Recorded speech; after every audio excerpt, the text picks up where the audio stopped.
Power creep. Two of the spookiest words you can hear content creators say about your favorite game. It affects nearly every game that receives updates, from video games like Destiny 2 to card games like Pokemon, and everything in between, and Genshin Impact is no exception. Who remembers when Kaeya was one of the best DPS characters?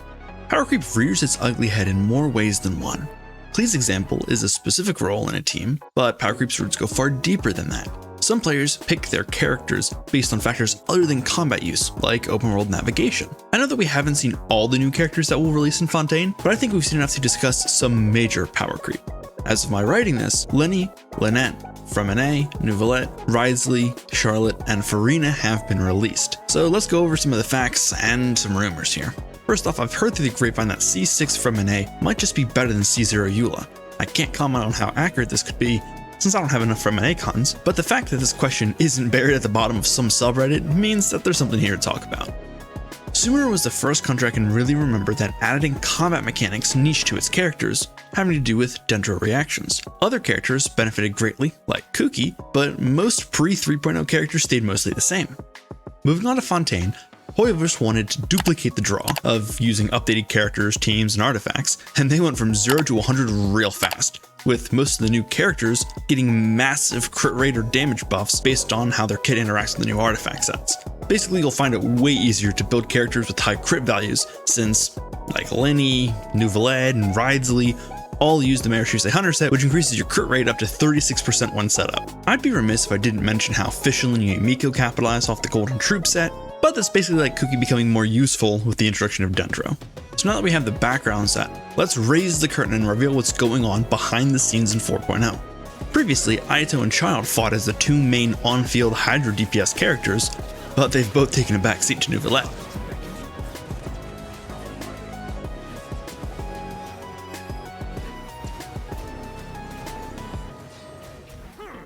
Ayaka and Ganyu were the main contenders for Cryo DPS, and both taking advantage of Shenhe's buffs as well, but Wriothesley came in like a wrecking ball.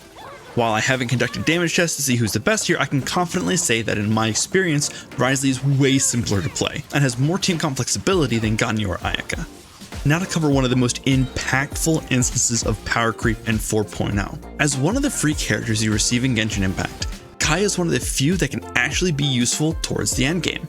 Lisa's Electro can be used in Hyperloom teams, but I find its application a little inconsistent, and Kali is a decent Dendro applier, but characters like Baiju and Nihita far overshadow her.